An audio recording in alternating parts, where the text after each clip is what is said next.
Good day, everyone. And if you enjoyed Irora Iya, which actually streamed on African Magic, I do not know why you're wasting time. There is a sequel to it that is a continuation to the story, the Irora Iya story, and this is titled Inoji. So if you really enjoyed Irora Iya, it's high time you started seeing Inoji. Inoji is also showing on African Magic Yoruba, and you can always see it on Showmax as at when I am recording the first 10 episodes of Inoji is on Showmax. So let's discuss Inoji.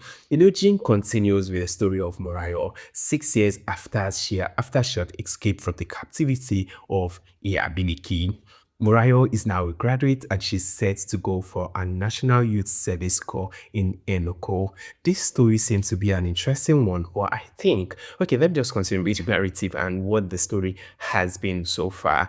So Morayo is set to go to Enugu for a service, and at a point for the first 10 episodes, she has moved to Enugu. And it is now a better development with the story of her sister Tenny, who is now in I think a final year as an SS3 student, but they seem to be the same issue with being a teenager, which she's struggling with. She wants to be financially independent. She wants to help her family, but in as much as she wants to do this, there's challenges and there are challenges that come our way, which might be a problem to her as the narrative unfold. And I think one thing we should get to know is that there's this pressure which seemed to be a lingering question while I'm watching is the fact that will Tenny also make the same mistake her sister made? Will she be wise enough? But I think Tenny seems to have a very different personality from Morayo. Morayo seems to be like the reserved one, the one who seems to be who seems to be reserved, or like Tenny who is very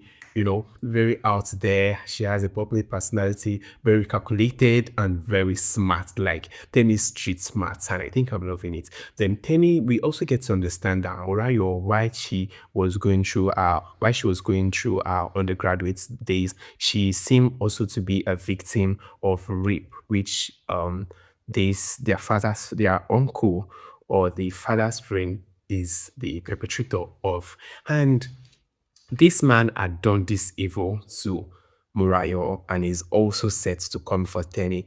The thing is, with Tenny also fall for it. Aside from the story of Morayo, the Tenny, and the family of the Morayo family, there is also this tension. We get to understand that Iya Biliki is still operating in the city of Ibadan. She's operating. Iya Biliki has been captured. She's in captivity. She's been captured. She's in prison. Or in as much as she's in prison, she is operating and she has people who are working for her. And it's now a very different way at which they are operating. They're operating under the umbrella of a church. And this pastor also need Iabliki's help, and he needs to get a new kidney for his sick daughter. And why he needs to get this at all costs, he has to dance to the tunes of Iabiliki by doing what she needs him to do. That's crazy though. It's crazy, very crazy. So I think I am loving it. I've seen the first 10 episodes and it's quite interesting. I love the lady who is playing Tenny because she's fierce and she's killing her role. Like seriously. I'm also very scared for the I don't know why I have forgotten a lot of names of characters in this series, but I'm the pharmacist woman who had gotten a home tutor for her son. I feel like that woman is fishy, she's shady, and she's up to something. I won't be surprised if she's working for a ability or the pastor or any like because I feel like she has mission and she's not so sincere, and probably we're going to get like development into that story also. So if you really enjoyed Irora Iya, you should jump on this. It is currently streaming on Showmax. You can see on Sundays. I think they drop 2 episodes every Sunday, so you can see everything if you've missed it on African Magic. So this is all I'm discussing for Morayo, the first 10 episodes. It's interesting, but there's also much of Morayo for this episode, for this season, because she's off to Elugo for our service here. Bye.